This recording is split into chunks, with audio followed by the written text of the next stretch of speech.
from Ottumwa, the news that's important to you. This is KYOU News for You at 10. Good evening and thanks for joining us. I'm James Barrickman. And I'm Eric Monaghan. The polls have been closed for about an hour here in Iowa as we closely wait and watch for the results to come in for both national and local races. Let's begin with the race for the White House. The big number to watch for is in the Electoral College is 270. That's what the winner needs to be.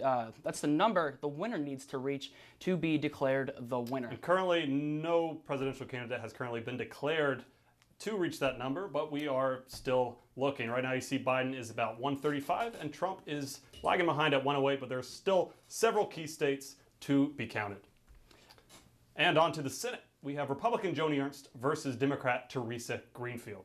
And if you look here, you can see that Joni Ernst is behind 43% there to Teresa Greenfield's 54%, with 23% of precincts reporting.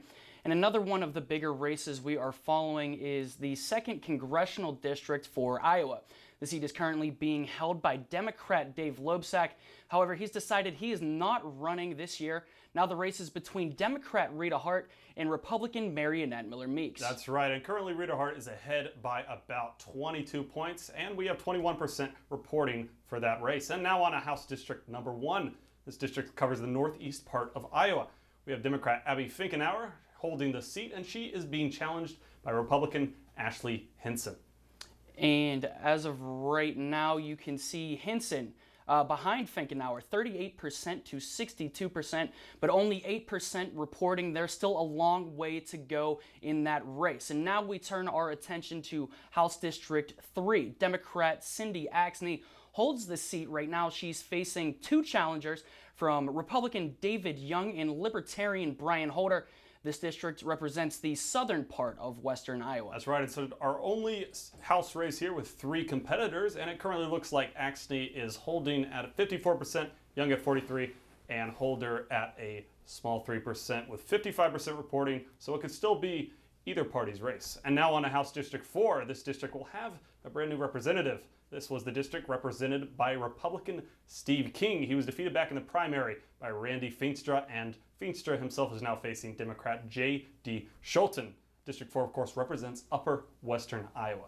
Scholten behind 43% to Feenstra's 57% in that race, but still only 9% reporting there, so still, again, a long way to go. Absolutely. And there are still several state races to be decided tonight as well. And voters throughout Iowa headed to the polls to cast their votes. KYOU's Shelby Slaughter talked with voters in Wapello County today about how the voting process was for them. That's right, James. The Wapello County Courthouse did see a lot of foot traffic coming through their doors, with over 250 people voting right here today for this big election. And voters told me they felt more lost their re-election bid since 1984. That's when Tom Harkin beat incumbent Roger Jepson. We'll be following results from this race throughout the evening for you. Live in the newsroom, Mary. It was very safe. It was really easy, honestly. No issues. This is the most important election that everybody's talking about, so this is our first time voting. I didn't feel somewhat safe sending in my ballot, so I've always came in person to do it.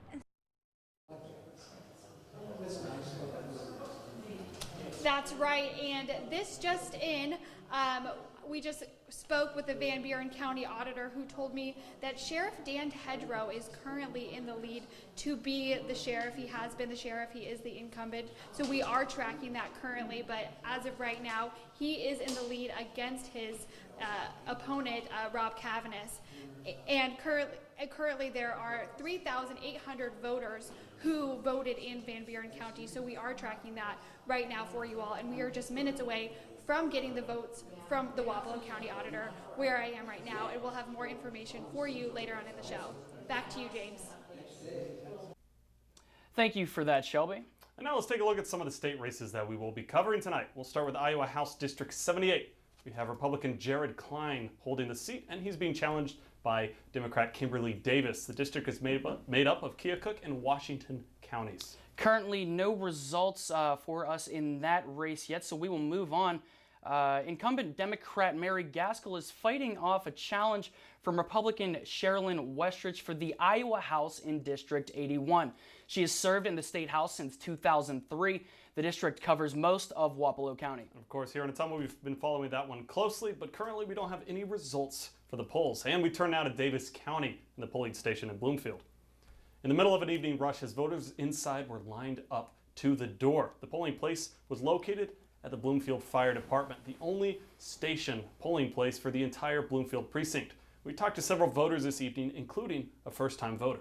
I'm in a government class in school, and we've been learning about the voting process. And now I get to be a part of the decision. There's just something about coming to the polls and voting in person. Kind of thing. We've just always voted in person. Yeah. It's quick and easy, and that way we know our vote gets in. The race for Iowa State House District 2, Republican Jeff Shipley is the incumbent. He's being challenged by Democrat Phil Miller. The district is made up of parts of Jefferson, Davis, and Van Buren counties. These two have faced off in the past. Shipley won the seat from Miller back in 2018. And moving on to Iowa State House District 84. We have Republican Joe Mitchell as the incumbent. He's facing against Jeff Fager. And currently we do have some results for that. It looks like Mitchell is up quite a bit in the polls here with a 87 to 13 points difference between the two of them. And now to Iowa State Senate District 40. Incumbent Republican Ken Rosenboom is being challenged by Democrat Lance Rorda. The district is made up of parts of Appanoose, Marion, Mahaska, and Wapello counties. And we currently don't have any results on that race as well. So let's move on to District 42. This covers Henry, Lee, and portions of Washington and Jefferson County. The seat's held by Richard Taylor, a Democrat. He's being challenged by Jeff Reichman, a Republican.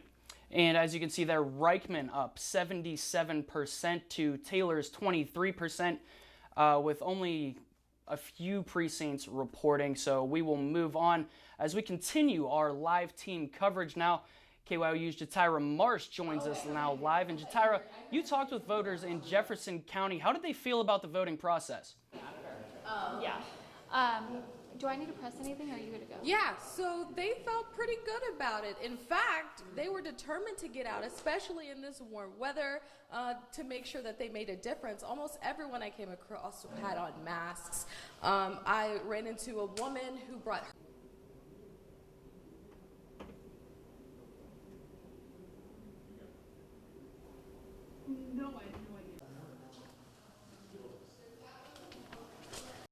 Well, I think it's very important that children learn the process of voting, and the earlier that they can figure it out, the earlier that they will, get their own opinion, and they can, choose for themselves. And if they go through the process early in life, then they'll know later in life what to do. Yeah, so as of right now, we don't have any more results, but we're waiting, and we are excited to find out who has won these elections. Back to you. Thanks so much, Jatira. And you could have asked for a nicer weather on election night today. I was actually out there earlier. It was pleasant. I was wearing short sleeves, just enjoying the nice day, talking to some voters. So let's get a check of what's coming up in the days to come with your First Alert forecast with Chief Meteorologist Joe Winters. Our weather forecast tonight looks for our planner to drop us down to about 46 for the overnight low. Mid-60s work toward noon. Look for southwest winds at 5 to 10. Now, what do you need to know as we move forward? First of all, mild for now. The early November warmth is going to continue until next week. Along with that, we're going to look for the winds to increase. Stronger wind will move in late this week. What does this mean for our weekend forecast? That's coming up in a little while. Live from Ottumwa. You're watching News for You at 10. Available anytime on KYOUTV.com. Welcome back. Election results are continuing to come in. Let's go live now to Nicole A.G., who is breaking down what the results mean here in Iowa. Yeah, here I'm joined tonight in Cedar Rapids with Megan Goldberg from Cornell College. She's our political analyst, going to be breaking down some of the early returns that we're seeing now in the state of Iowa. And Megan, we're going to start tonight with the Senate race. Even in the last 10 minutes, the gap has narrowed between Teresa Greenfield and Joni Ernst, with Teresa Greenfield jumping out to that early lead, likely because absentee voters, large percent of them Democratic, those returns coming in now. That gap now just 6%. What does that say to you? Yeah, so I think that echoes a lot of what we thought would happen, that early lead would tighten as we got more and more in-person voters who are more likely to be Republican. So now it sort of comes down to how many Republicans turned out on Election Day versus how many Democrats sort of requested ballots ahead of time. And like we see year after year in these election cycles, if you look at the map, you see a lot of the urban centers, Polk County and Des Moines. You see Davenport, Lynn County, Johnson County, leaning toward Greenfield and Democratic. Do you think that there'll be enough of that rural support for Ernst to push her ahead tonight? Yeah, and so one thing, it depends on turnout. If city centers have higher turnout, they already lean blue, and obviously their population centers can sort of the rural vote gather enough support. So, and that's why, you know, one reason that maps are sometimes sort of confusing to look at with election results, because you see this like sea of red, but that doesn't actually represent that same proportion of the population. And so, you know, it's hard sometimes to understand how you get those results, but it's hard for rural voters to get the same sort of power that urban centers have. This is an important Senate race for the U.S. Senate tonight because they need 4 seats to flip to gain control of the Senate. We've got 1 for Colorado so far. So how important is this race in the national scope? Yeah, I think this race is extremely important. You know, now we sort of started to get the experts looking at more like a 49-49 split in the Senate. So I think a lot of eyes are on Iowa right now to see what role we're going to play in that split. 6% separating Teresa Greenfield and Joni Ernst right now, with roughly 63% of the vote in Iowa reporting in. It'll be interesting to see how this race shapes up, as well as our House races, as well as the presidential race here in Iowa as well. Megan, thank you so much for being with us tonight. We'll send it back to you guys. Thank you for that, Nicole. And Senator Joni Ernst is trying to retain her seat in the Senate. This is video of her voting in her hometown of Red Oak, Iowa. She's being challenged by Democrat Teresa Greenfield. This race is being watched closely because it could impact the majority in the Senate. Mary Green is following this race. She continues our live coverage from Cedar Rapids.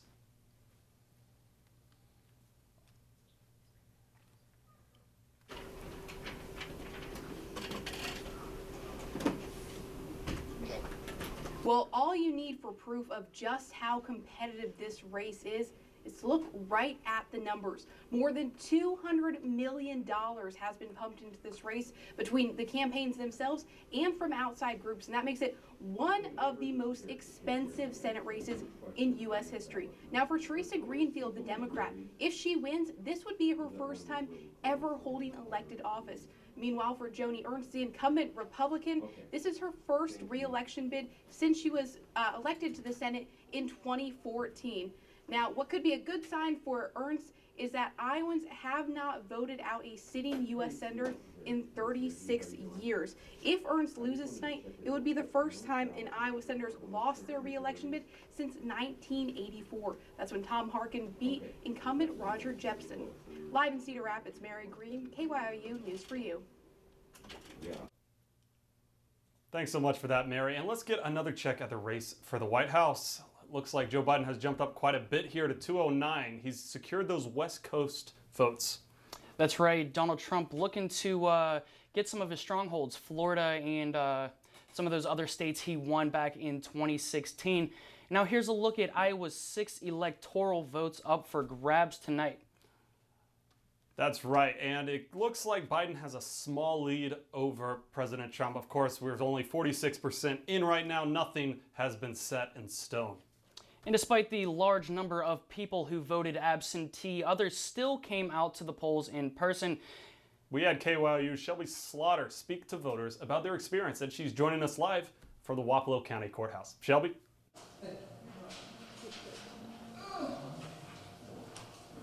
Hi there. Yes, so if I could choose a word for how this election is going right now in Wapello County, I would say it's going pretty easy. Currently, they are handing out the results for Wapello County right now, and it looks as though Don Phillips, the sheriff, is in the lead as far as all of the districts go. Again, those are coming out right now. We are getting those numbers right now as we speak. But as far as the presidential election, we are still waiting on those here as well, and for the auditors to announce those. As far as what the voters looked like, the voters said it was really easy, and they walked through these doors and out after voting in a matter of minutes after casting their vote for this big election. Exiting your door on Wednesday morning, we'll start off with temperatures down in the 30s, but it's a quick change. In fact, we're already in the 40s by 8, 60s as we head through the afternoon, highs once again near 70. This won't be the only mild day we'll see. We'll take a look at the stretch of mild days near 70 in the 7-day forecast coming up. You're watching KYOU News for You at 10. And now, First Alert Weather. Category 4, powerful hurricane moving into Honduras, Nicaragua area. It's going to continue as Hurricane Eta as it moves on shore. Now, it's very interesting watching Hurricane Eta as we move through the next several days, because it certainly will lose strength as it moves over to land, but then it re-enters the waters. It looks like by Sunday morning, a 40-mile-an-hour tropical storm will reform as Eta. That will be just south of the country of Cuba. And look at that. It then heads toward the northeast and very likely could hit the United States as we head into next week. We'll be tracking Hurricane Eta. What that does for us here in eastern Iowa, southern Iowa, and northern Missouri, well, it really keeps our weather pretty quiet when we do get some tropical activity close to the United States. Now, high pressure's off to our east and west. We're in between, and our lines of constant pressure pretty far apart. That means the winds, although breezy at times, have not been incredibly strong. And as we head through tonight, that south or southwest wind does continue, and with that, we'll see the mild air continue as well. You'll see how quiet it is on Pinpoint Futurecast. There's our 11 o'clock picture as we move into the overnight hours. Look at that. A few clouds start to move into northern areas of Missouri, and it does look like, I would say, a partly cloudy day as we head through our Wednesday. Because of the clouds on Wednesday, it will be slightly cooler than we saw for our daytime hours today. Then we watch that system kind of move through the area. Thursday morning, maybe a little more west or northerly airflow, but still very mild conditions are with us as the sunshine comes back and really brightens the skies all across southern Iowa and northern Missouri. Tonight, a clear sky is with us. It'll stay around. Southwest winds at 5 to 10.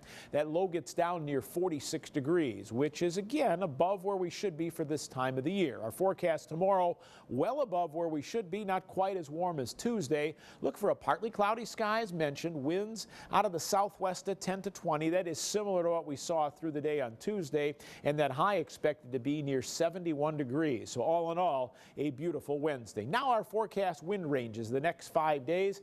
Take a look. Wednesday and Thursday, that south or westerly wind, so temperatures again probably upper 60s, lower 70s. Then Friday into Saturday, those winds start to increase, all from the south. And look at this. It stays from the south rather strong on Sunday as well. So Saturday and Sunday, some breezy days, and with that southerly wind continuing, you know that means the warmth continues as well. However, as we look to the mid part of November, there's a large area of below normal temperatures building off to the west. That below normal trend, well, it looks like it'll probably move in, maybe just in time for Thanksgiving once again. And along with that, a bit more active weather. Same time period, it does look like some drier weather in the plains heading our way, but for that time period still looks like maybe some above normal precipitation. Considering we haven't had much, anything would be more active than we have right now. Now let's take a look at how that 7-day forecast is shaping up. 71 degrees on Wednesday, 72 on Thursday, 72 degrees on Friday. Overnight lows in the 40s and 50s. That stronger southerly wind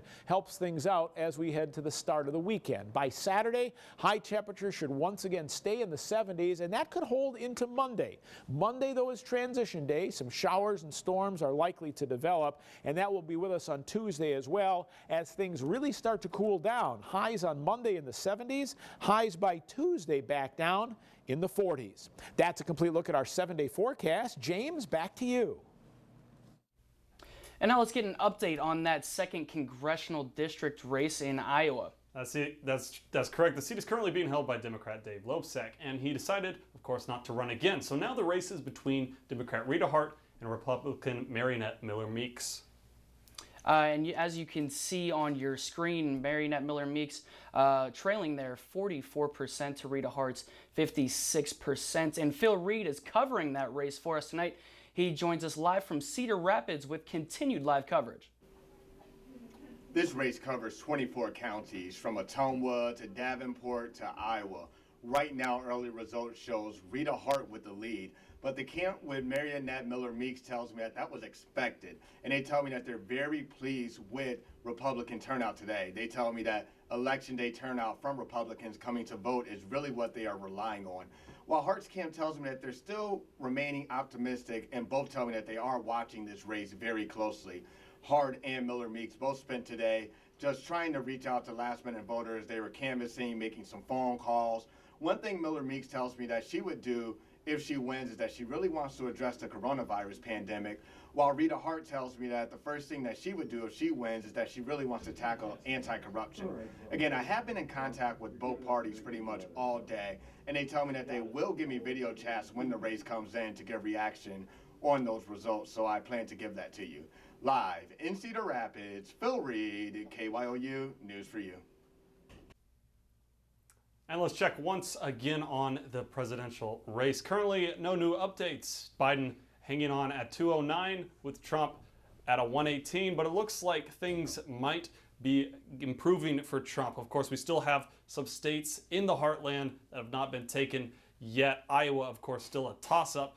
Montana, Texas, and then, of course, some southeast coasts. And now let's switch over to the races that will decide the Senate and House of Representatives. We start with the race for the Senate. Republican Joni Ernst, of course, facing off against Democrat Teresa Greenfield. The race tightening here from the last time we checked up on this. Joni Ernst at 48% now, and to Teresa Greenfield's 49%, with 53% of precincts reporting. That's true, and that's absolutely a close race. We'll keep an eye on that, keep you updated. And we are continuing our live team coverage right now. We have Jatira Marsh live at Jefferson County talking to voters. How do they feel about the voting? Precinct 3's votes have been brought to you by Josh and Brenda Meridian. Yeah, that's right. So, well, I don't know how people are feeling now. They might be a little anxious because time is winding down. But I know earlier everyone was excited to get out. The weather was warm. I was warm. I'm still actually a little bit now. But regardless of how I feel, election is cutting down. They were determined to get out, especially since making a vote makes a difference. Almost everyone I came across had on masks, and we're trying to get in and get out. I spoke with a woman actually who brought her son along with her to teach him about the polls.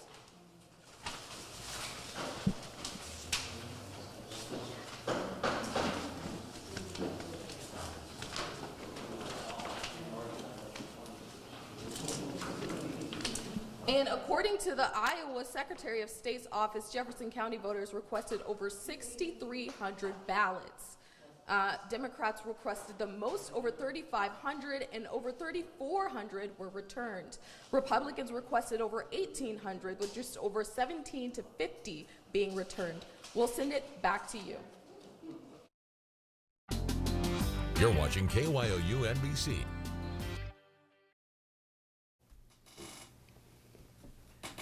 And here's a look at Iowa's 6 electoral votes up for grabs tonight. Donald Trump currently with a slight edge on Joe Biden with 614,000 votes, 50% there to Joe Biden, 601,000, 49% with 58% of precincts reporting. And now to races that will decide the Senate and the House of Representatives. We are again looking at Joni Ernst against Democrat Teresa Greenfield here in Iowa. Greenfield with a 1% deficit between her and Ernst, but we only have 58% reporting, so there's still plenty of time to have a decisive winner. And another one of the bigger races we are following, the 2nd Congressional District for Iowa. This seat is again also being held by Dave Lobsack, who is not running. Marionette Miller Meeks is trailing actually 45% to Rita Hart's 55%, with 55% of precincts reporting. And now we move on to House District 1, covering Northeast Iowa. We have Democrat Abby Finkenauer holding this seat. being challenged by Republican Ashley Hinson. Hinson, 47% there. Finkenauer with 53%. Finkenauer with a slight lead with 57% reporting. And turning our attention to House District 3, we have Democrat Cindy Axney holding the seat right now, facing these challengers, as you can see. And that's all we have for tonight. Thank you for joining us.